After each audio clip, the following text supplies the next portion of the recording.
I'm not hearing anything.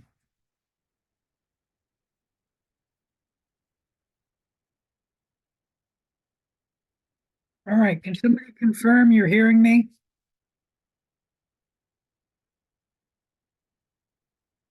I can hear you. Great.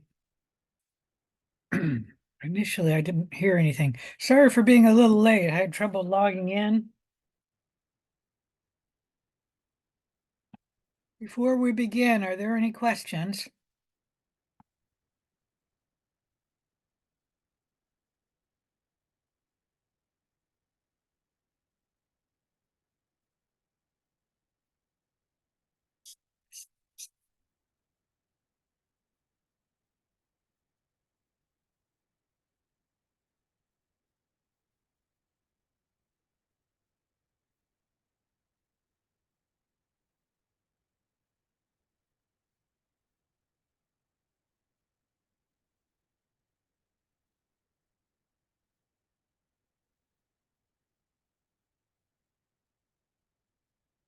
I'm going to share my screen now.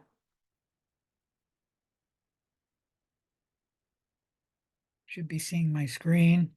Today is February 7th, and we're supposed to be on chapter 4.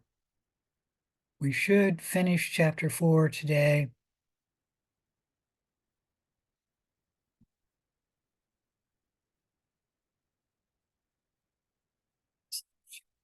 This week. I didn't remember that. All right. Any questions?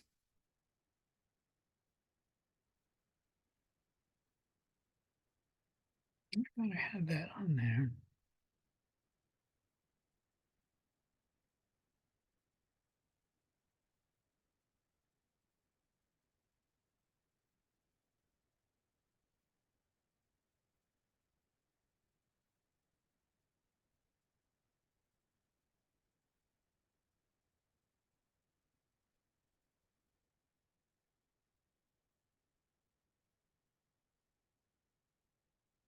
So I have it that this is the last slide we discussed.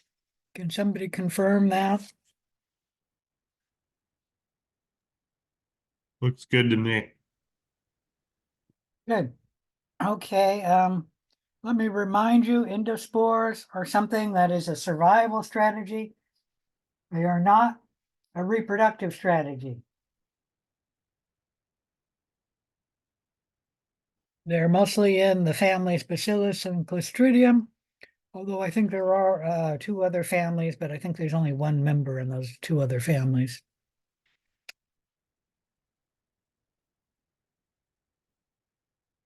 We didn't talk about this one. All right, let's go ahead and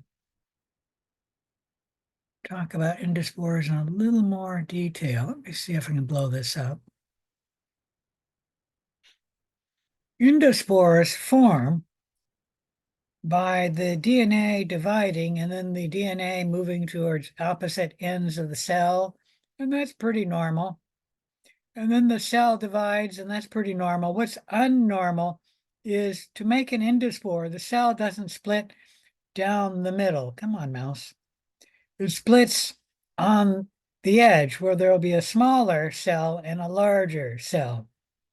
The larger cell continues to be the parent cell, which was the one cell that went through division. And then the smaller cell goes on to become the endospore. The cell membrane starts forming in between the two cells. And then a double membrane forms in the portion where it's going to become an endospore. And you'll notice that the endospore moves, come on, mouse, moves from this end to the cell towards a little bit inside the cell. And then this part here is now part of the bigger cell, the parent cell. Anyways, two membranes form, and then peptidoglycan layer is put down between the two membranes. A spore coat forms outside of the, I don't know, the two membranes and the peptidoglycan. And so the endospore does have a membrane and it does have a cell wall. but it has another membrane, and it has a very hard and protective spore coat surrounding it. And then the endospore is essentially metabolically inactive. It's not true that it's totally inactive, but its metabolism is really, really slowed compared to a normal parent cell. And then the endospore can stay in this resting type state for a long time.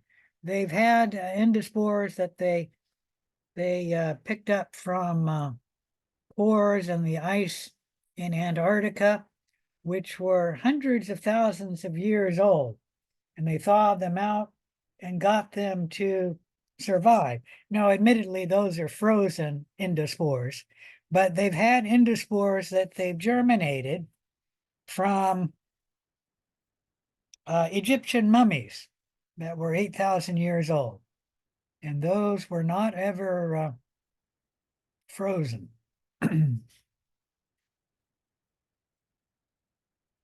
Any question about any of that? And there's an endospore forming inside the parent cell. This is the parent cell. When the environment becomes detrimental to the parent cell for survival, it makes an endospore. Here is a video of endospore formation. It's not very good, but it does show you a little bit. Let me see if I can get that to run.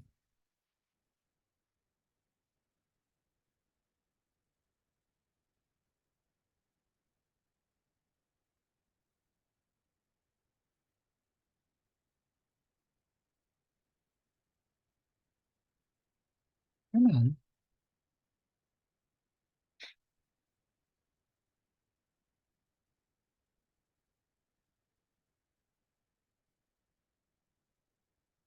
Forming an endospore over here. This is a fluorescent image.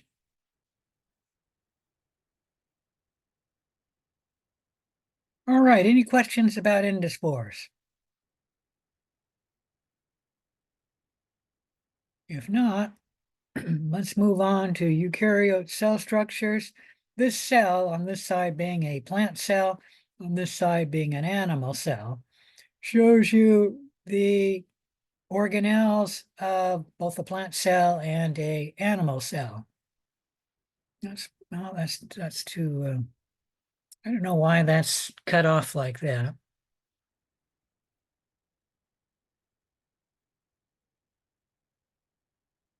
I'm not sure how to change that, so let me just blow it up from here. Trouble with this is it's not showing very good. And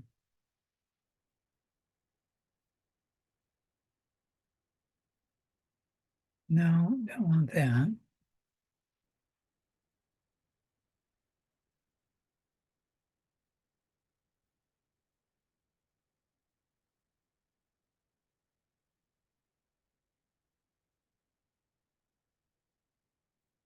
I'm not sure why this is going that way, so let's just end it here.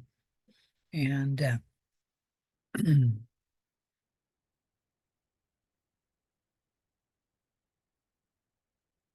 is a way to get this to hide, but I'm not sure how to do it. So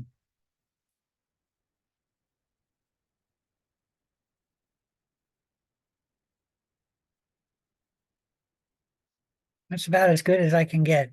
It's showing you the different organelles, both the membrane-bound organelles, like a perioxysome, a mitochondria. No, I guess that's a chloroplast. There's the mitochondria, the Golgi apparatus, the nucleus, membrane-bound organelles, and then the non-membrane-bound organelles, the ribosomes, the centrosome, flagella. There are some different organelles in plants versus animals, mainly the chloroplast. Chloroplasts are only found in green plant cells. They're not found, for example, in root cells. the central vacuole is actually the largest organelle in a plant cell. Central vacuoles are not found in an animal cell. However, you can have a vacuole in an animal cell, a small one. And let me see if I can see I'm not seeing a vesicle. A vesicle and a vacuole would be the same thing. It's just a vesicle is moving, a vacuole is not. A vesicle would be about the size of a lysosome. And you would have a vacuole like that in a plant cell as well as in an animal cell. And then the animal cell has the central vacuole, which is larger than the nucleus. The nucleus is the largest membrane-bound organelle in an animal cell, but it's actually the second largest in a plant cell. Any questions about any of that? We're not going to talk much about the structures you find in a eukaryotic cell because you should have had that in your preliminary biology class. So I've got the slides here as a review for you, but I'm not going to spend time talking about the different organelles in a plant and animal cell or a eukaryote cell.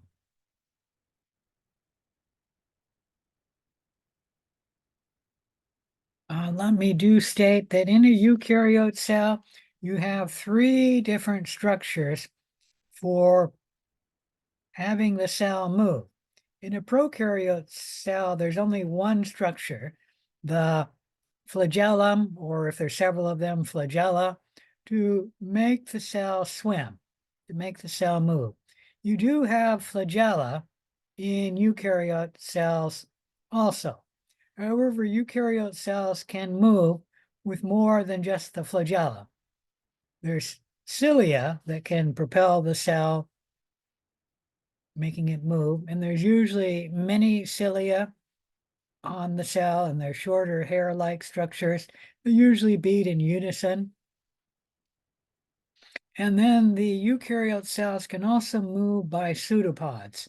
Remove the flagellum from this cell, and then this cell can put out a pseudopod here and pull up the cytoplasm here, and then put out more pseudopods here and put out the cytoplasm here and pull up the cytoplasm here, and the cell will move that way.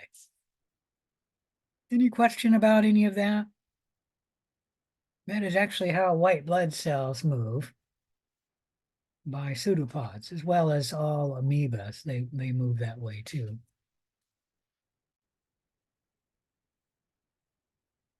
Flagellum. The only human cell that has a flagellum, is that true? I'm trying to remember in the throat. Do we have cilia? I think we have cilia in the throat. I don't think we have flagellum.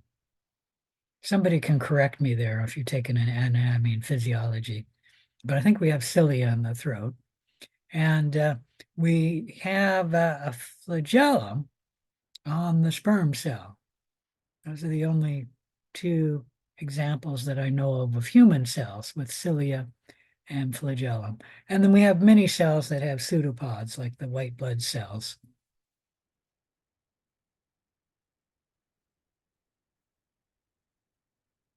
Let me shrink that one.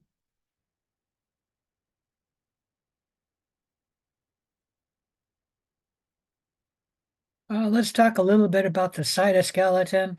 I do not know, I don't remember if the newer editions of our textbook have corrected this or if it's still an error. And that is the earlier editions, at least of the textbook, had it as an error, and that they said that the cytoskeleton was a structure, framework of proteins making the backbone of a eukaryotic cell, and that it was absent in prokaryotic cells. About 20 years ago, they discovered the cytoskeleton in prokaryote cells. It's not as extensive as this, as it is in a eukaryote cell. Like here, this is actually the cell, and we're looking at the actin filaments in red and the microtubules in green, and that's actually the nucleus in the blue. And you can see that the cytoskeleton in a eukaryotic cell is running throughout the cell. Very extensive network. And this would be here, the cell membrane right there. You can't see it here, but I'm trying to illustrate where it is. And you can see the cytoskeleton. What is this one? Actin cytoskeleton running throughout the cell. Very extensive network inside a eukaryotic cell. And this gives the cell its shape as well as structure, and it helps move things around in the cell. In prokaryotes, they have a much simpler cytoskeleton. It's nowhere near as extensive as this, but there is a protein backbone of proteins running through the prokaryote cell. Excuse me, giving the cell a cytoskeleton. And for some reason, your textbook author didn't correct the textbook about 20 years ago, and then never corrected it until maybe recently. And I don't remember if the third edition of the textbook for Clark College is corrected or not. But I know the first and the second editions did not have it. And somebody can look up if you have the third edition of the textbook for Clark College and get back to me, just because I don't even think I have the third edition of the textbook.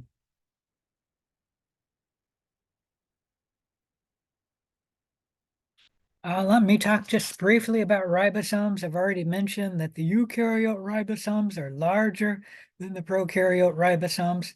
They're 80S in size. The prokaryote ribosomes are 70S in size.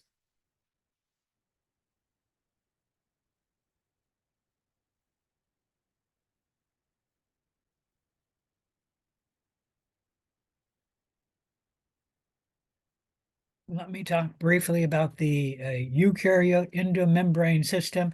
In eukaryotes, we have this endomembrane system where products can be made in the ER. In the rough ER, you'll have the products being proteins which are made, and in the smooth ER, we'll have lipids being made.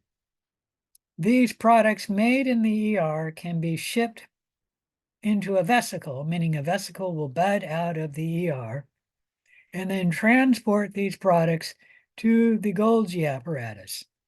The vesicle will actually fuse to the Golgi apparatus on this end of the Golgi apparatus, and then the products can be modified and changed in the Golgi apparatus.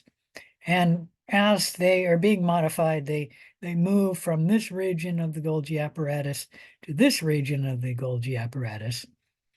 And then they can be packaged up in a vesicle, which buds out of the Golgi apparatus. And then the vesicle transports the proteins or the lipids to where they belong in the cell. If the vesicle starts moving, we call it a vesicle. But if the vesicle then comes to a location and then stops moving and just stores the products, storing the proteins for later use, we no longer call that a vesicle. It's called a vacuole. So a vesicle is an organelle that's moving products around in a cell. A vacuole is a vesicle that stopped moving and it's just storing the products. Animal cells do have vacuoles, and of course, they have vesicles as well. And plant cells have both of them. Anyways, that's the endomembrane system. including the ER, both the rough ER and the smooth ER, the vesicles, the Golgi apparatus, and then the vesicles that bud off of the Golgi apparatus.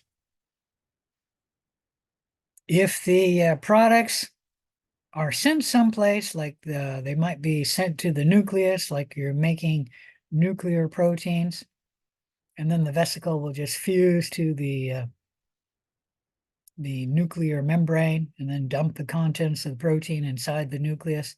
That would be the end. The proteins have been delivered for where they are.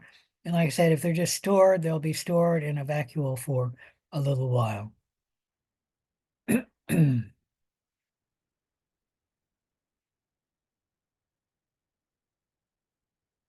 All right, let's talk about the endosymbiotic theory. I did mention that I would talk about this when I'm talking about the eukaryotic organelles, both the membrane-bound organelles and the non-membrane-bound organelles. The endosymbiotic theory is a theory to explain how a eukaryotic cell obtained the mitochondria, and plant cells, which are eukaryotes, obtain their chloroplasts. These two organelles differ from the other organelles in that these organelles have a DNA molecule within them, and they have ribosomes within them, and they have two membranes around them, both an inner membrane and an outer membrane. In the mitochondria, you call it the inner mitochondrial membrane and the outer mitochondrial membrane.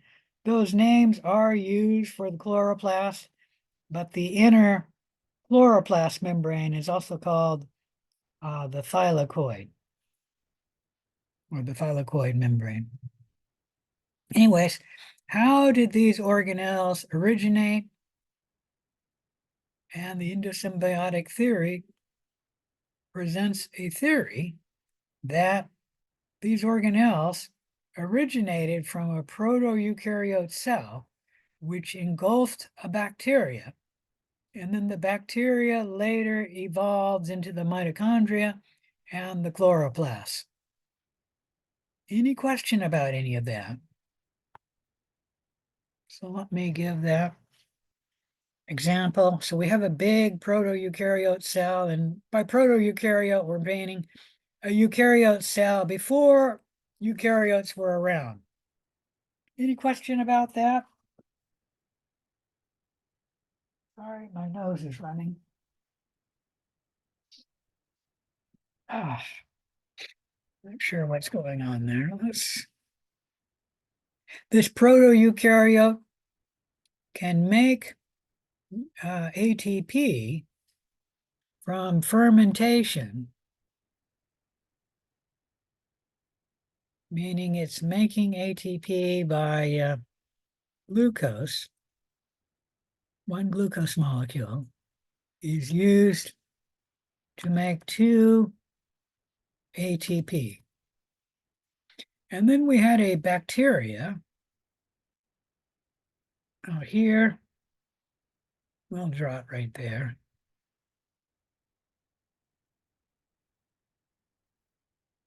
And it could make ATP by aerobic respiration.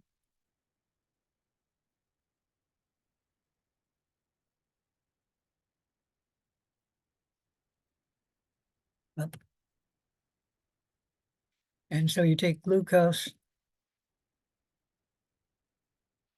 and you get 38 ATP from one glucose. Yep, didn't do that right.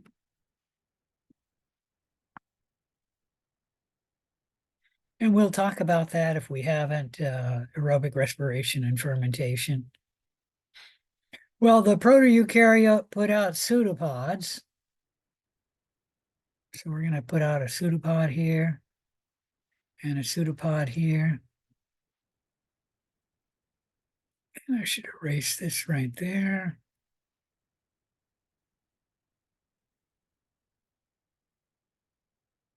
and then engulfed the bacteria.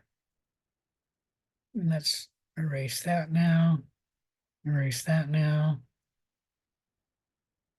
But more pseudopods.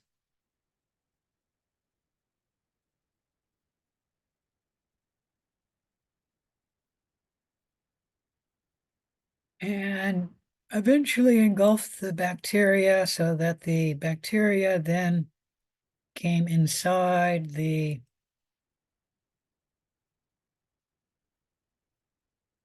cell. So let's erase that and put the bacteria now in here. The bacteria had its own cell membrane, but it's now inside a phagosome. A phagosome is a vesicle that encloses something that this cell ate. So let's erase this portion here now. I need a bigger eraser for this, but this will do.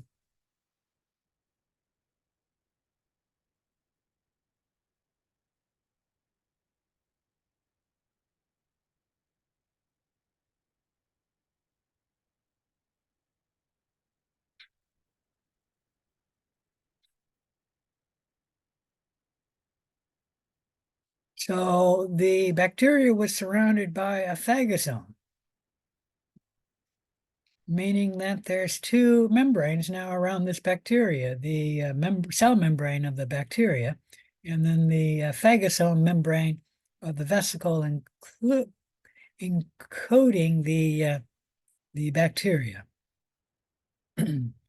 And probably because life was early back then, glucose moved from the cytoplasm of the protoeukaryote into the bacteria.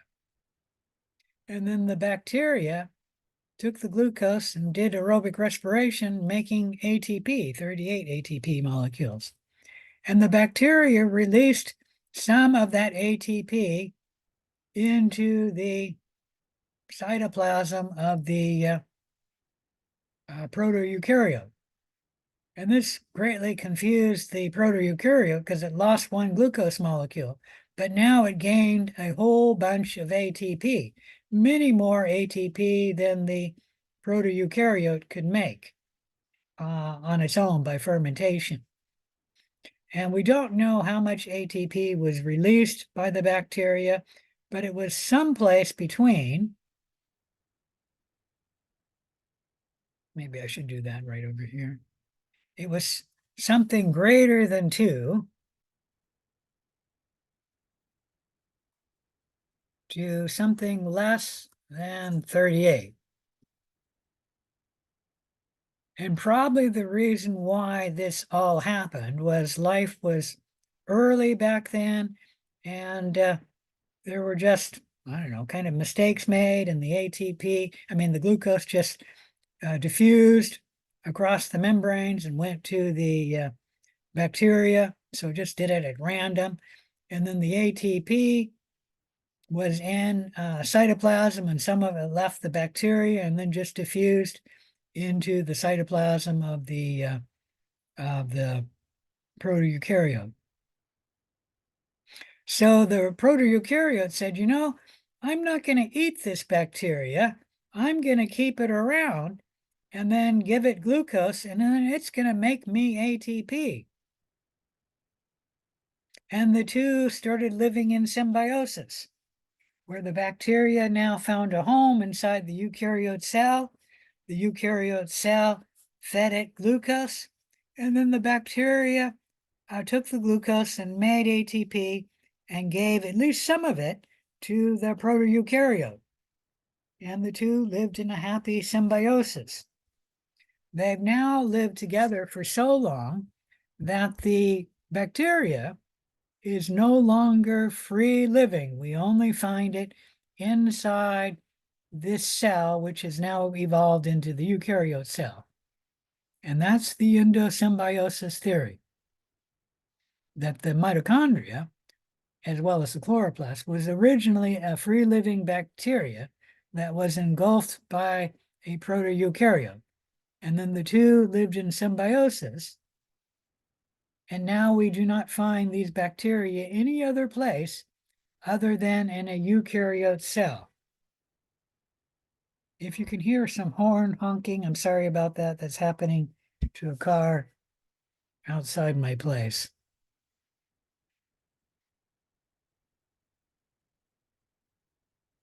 Anyone hear the horn? All right. What is the evidence in support of this theory? Well, first, the mitochondria and the chloroplast do have two membranes, which we would expect if the bacteria were brought into the cell in a phagosome. Let me go back to my slideshow. There is some other evidence, and that is we find some simple eukaryote cells, mostly protists, that actually do engulf a bacteria. And then the two live in symbiosis. This is a paramecium. It's engulfed a bacteria. This is a photosynthetic bacteria. The protist gives the bacteria a home, gives the bacteria some nutrients that it needs, and then will move to sunlight to give the bacteria light. And then the bacteria engages in photosynthesis and shares some of the glucose it makes with the eukaryote cell that it's living in symbiosis with. So we actually do find examples of eukaryote cells which do engulf a bacteria, and then the two live in symbiosis. In fact, there is like one family of amoeba that lacks mitochondria. And these amoeba will go out and engulf bacteria. And then they will live in symbiosis with those bacteria. And the bacteria will be given glucose by the amoeba. And then the bacteria will engage in aerobic respiration, making ATP, and share some of that ATP with the amoeba. So that's a very similar story to what they believe happened in the first proto-eukaryote that engaged a bacteria that later evolved into the mitochondria. And we're actually seeing some amoeba doing something similar as that. Go back to my slideshow.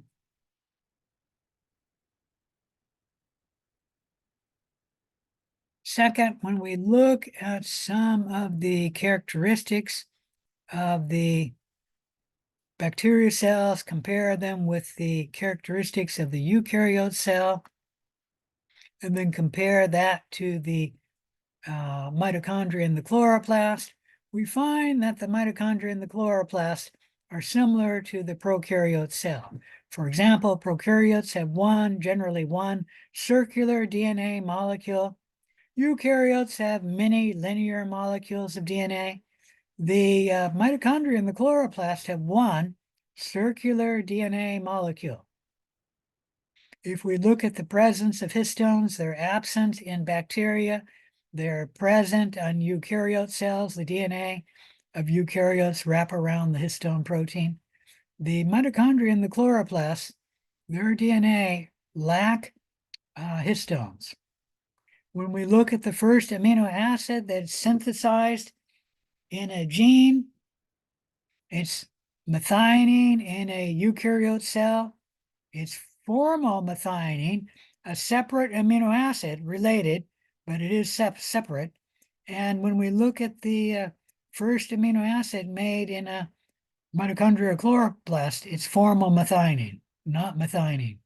When we look at the ribosomes, the prokaryote or the bacteria ribosome 70S, the eukaryote ribosome 80S, when we look at the ribosomes of the mitochondria in the chloroplast, they're 70S in size.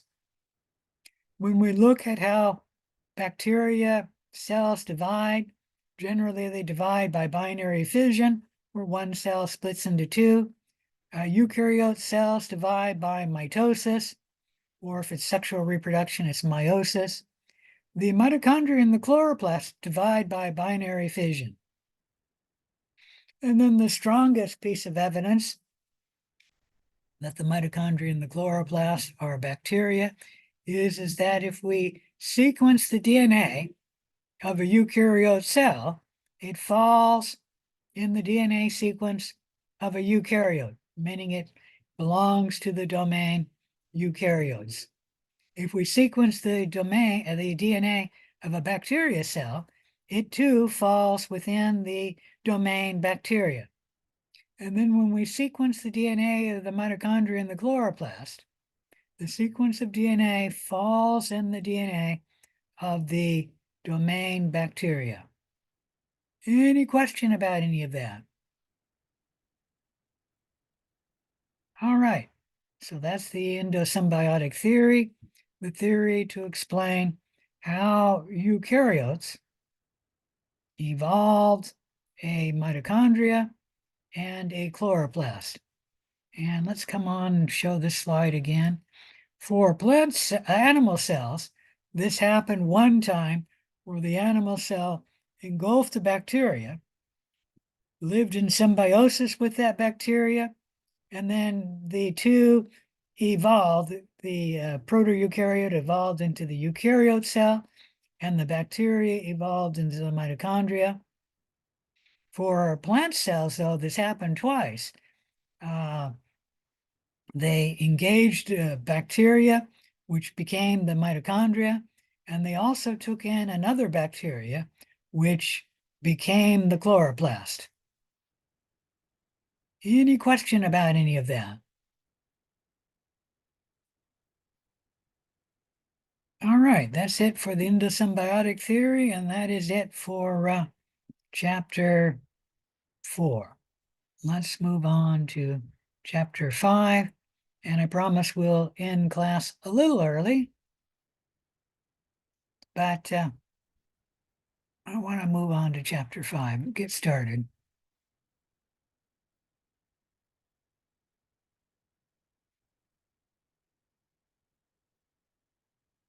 Let me shut down chapter 4. Actually, I should save that probably.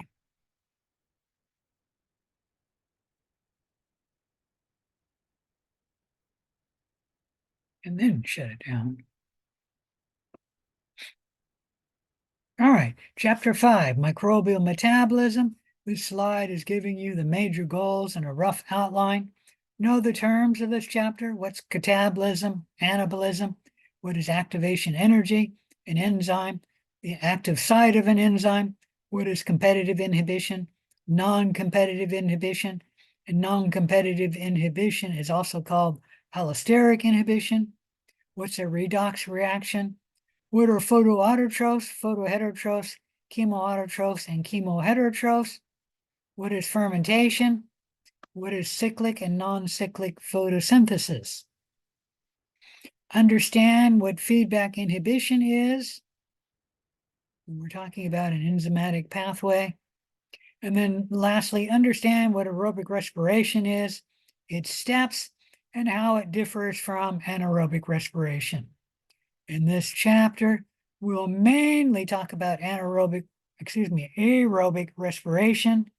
We'll go through the steps of aerobic respiration in detail, and then we'll briefly compare aerobic respiration with anaerobic respiration, as well as briefly compare it to fermentation. Any questions about what we're doing?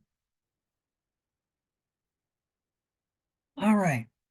When we're talking about microbial metabolism, you should know that metabolism is all of the chemical reactions in an organism.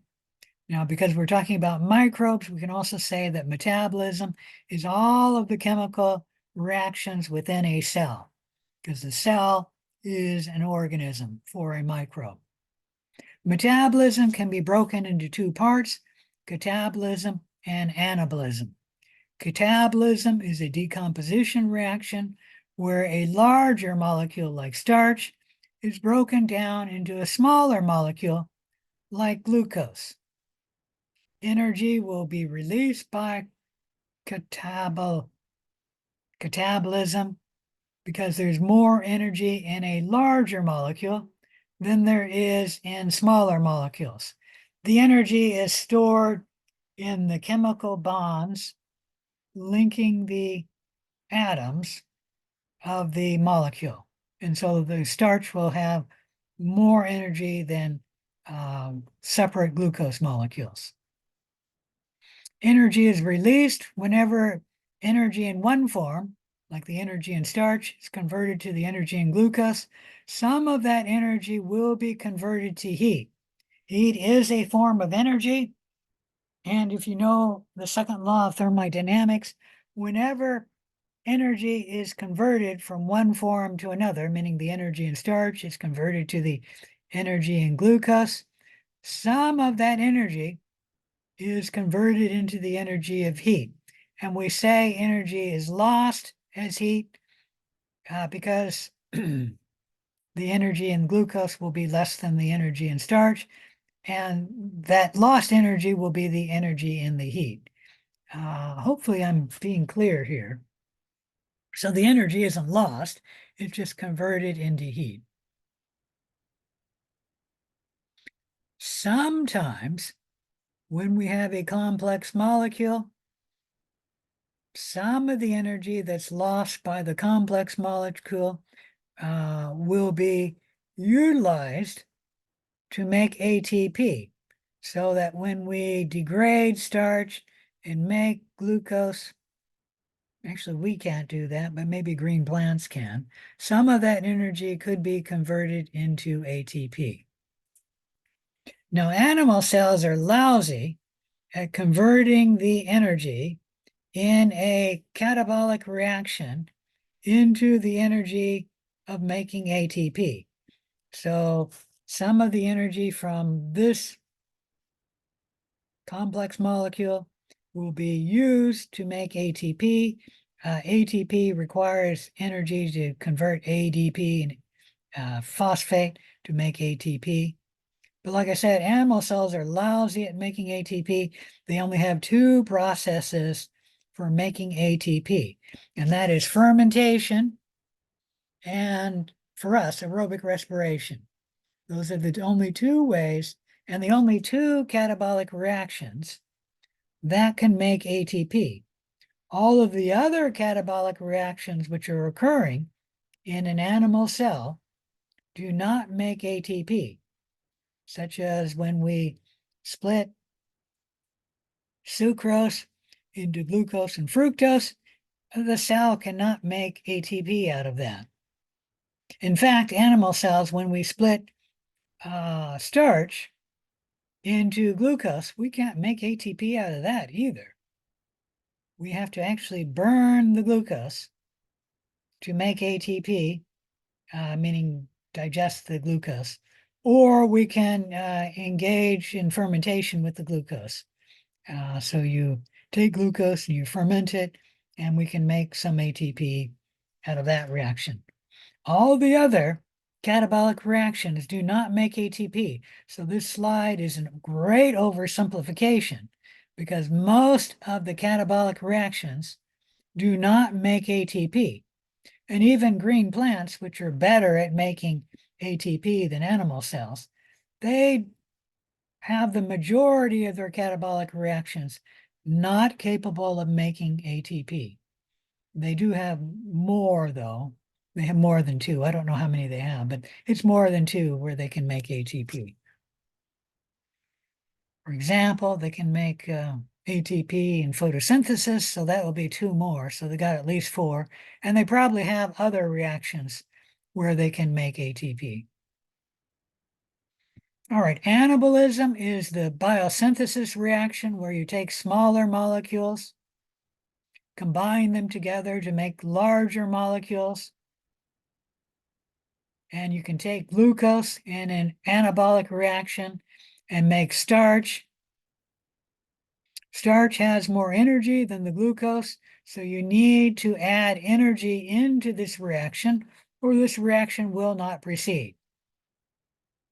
Once again, the energy in the glucose, as well as the energy you're adding in to make the reaction proceed, will not equal all of the energy in starch, because some of the energy will be converted into heat. Whenever you convert energy in one form to another, such as the energy in glucose and the energy in ATP, which is the energy that makes this reaction occur, you add those two energies together, the energy in starch will be less, and that's because some of that energy is converted into the energy of heat.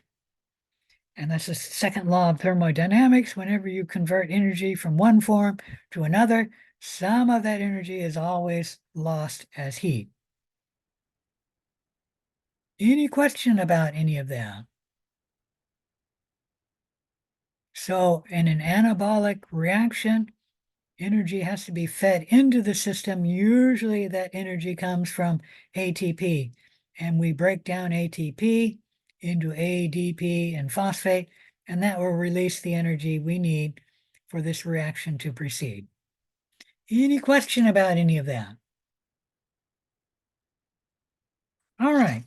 A metabolic pathway is a bunch of chemical reactions linked together in a sequence. Let me blow this up. So we can start with starting substrate A, molecule A. It can be converted by enzyme 1 into molecule B. Molecule B is the product of this reaction, meaning A is converted into B, so B is the product of this reaction. But B can then be converted by enzyme 2 to molecule C. And C can be converted by enzyme 3 into molecule D. D can be converted by enzyme 4 into molecule E. E can be converted by enzyme 5 into molecule F. Molecule F is the last product made in this metabolic reaction, so we call it the end product. B is a product of this reaction here, but it is the starting substrate of this reaction here. So these molecules B, C, D, and E are called intermediate products, where it will be the product of this reaction, but the starting substrate of this reaction. And so we call them intermediates. And then A is always called the starting substrate or the starting reactant.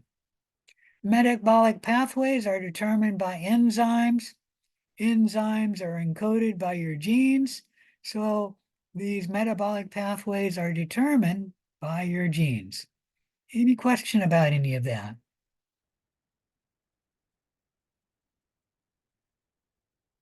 Here is the amount of metabolism you have to learn for this course. And as you can see, there's a lot of metabolism we're going to be discussing. Any questions? You don't need to know all this. It's just trying to show you that there's a huge amount of metabolism occurring within a single cell. All of these chemical reactions are proceeding. Chemical reactions occur by the collision theory. The collision theory states that chemical reactions may occur when atoms, ions, and molecules collide with each other. They will engage in a chemical reaction if the atoms, ions, and molecules have the energy they need to disrupt the electronic configurations of the starting, colliding atoms, ions, and molecules to make the products.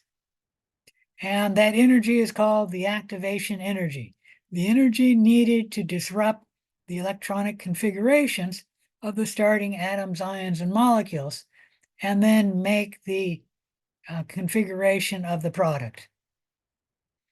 So when two atoms collide with each other, if they have enough energy in their collision, then that chemical reaction will proceed. If they don't have enough energy, they don't have the activation energy, and that chemical reaction will not proceed. The reaction rate is the frequency of collisions with enough energy to bring about a reaction.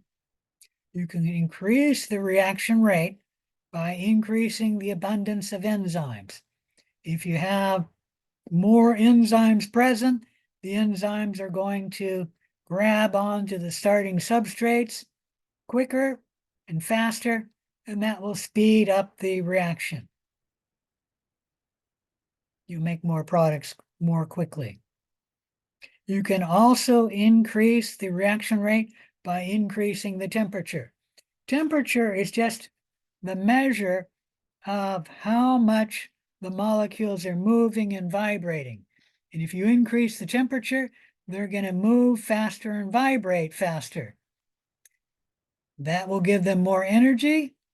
And so when they collide, there will be more of them with the activation energy needed to have the reaction proceed. So increasing the temperature increases the reaction rate. Increasing the pressure does something similar. What you do is you increase the pressure. It's like putting the molecules closer together. The closer together they are, the more likely they are to collide. When you increase the pressure, you're actually putting more molecules in a limited space. And so that means they're going to be closer together. The closer the molecules are, the more likely they're going to collide. And then the closer together they are, that also increases the energy, and that will also increase the reaction rate. And it's difficult to explain and understand the pressure, but if you think about a pressure cooker, this is one of the ways that it cooks faster, and that is you're increasing the pressure, so the chemical reactions are more likely to proceed. And it's true, the pressure cooker also increases the temperature, and that also will make the reaction more likely to proceed. Why the pressure cooker cooks the food faster than if you did not cook it in the pressure cooker.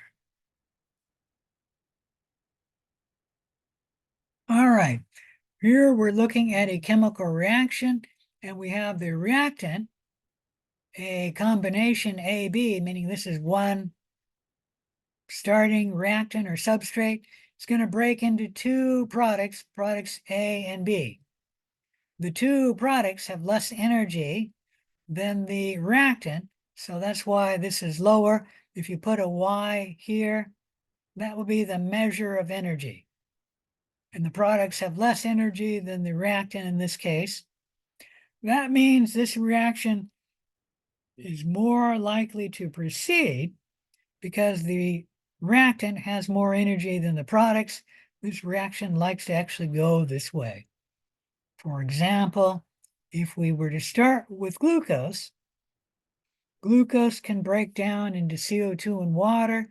The CO2 and water have less energy than the glucose, so this reaction is more likely to proceed and much more likely than getting the CO2 in the water to form glucose, for example. However, if I had a container full of glucose here, if I looked at it tomorrow, I would see the container full of glucose. The glucose eventually would break down into CO2 and water, but it would not break down into CO2 and water until hundreds of years. What would happen is a cosmic particle from outer space would collide with the glucose, and that would break the glucose down into CO2 and water. And that does happen. So it does happen a little bit. I don't know how often it happens, but if I have a cup here, there probably is one molecule of glucose that breaks down into CO2 and water at some reasonable point in time, but it certainly isn't very much. And like I said, you look at the cup of glucose a year later, you're still going to have a cup of glucose. You're going to need hundreds of years before that glucose will start being converted into CO2 and water, at least that we could notice. So the glucose breaks down into CO2 and water whenever it's given enough energy to break down into the CO2 and water. And what I mentioned was that the cosmic ray or cosmic particle from space collided with the glucose molecule. The cosmic ray gave the glucose the energy it needed, and there's a substantial energy that's needed to convert glucose into CO2 and water. That we call the activation energy. Without an enzyme, how much energy that is needed is I can convert the glucose here in CO2 and water just by taking a blowtorch. And that's something like 1,000 degrees Fahrenheit, or maybe it's 1,000 degrees Celsius, I forget which. It's hot, very hot, and you can convert that glucose into CO2 and water.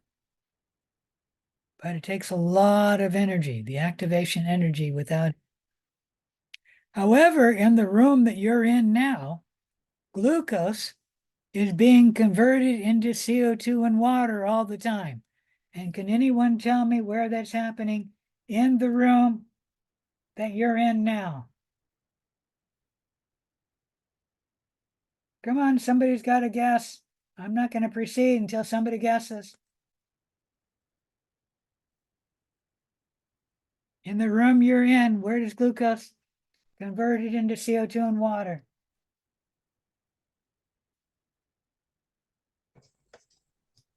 Is it in your body? Yeah. I was looking to see how many people were online. There's 6 people and me here. So yes, it's in your body. Inside your cells, glucose is converted into CO2 and water all the time. And how that's happening is an enzyme is breaking down the glucose into CO2 and water. An enzyme greatly reduces the activation energy. Come on. So the energy hump is much less when you have an enzyme. And you know your body temperature is nowhere near 1,000 degrees Fahrenheit or 1,000 degrees Celsius to break down glucose into CO2 and water. Your body temperature is 37 degrees Celsius or 98.6 degrees Fahrenheit, much lower than 1,000 degrees. Okay. And so the activation energy with an enzyme is much less. Any question about any of that?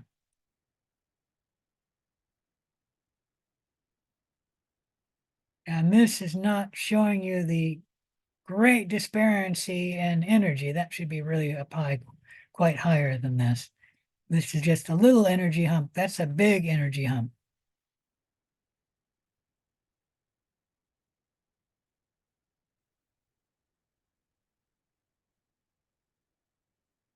All right. Are there any questions?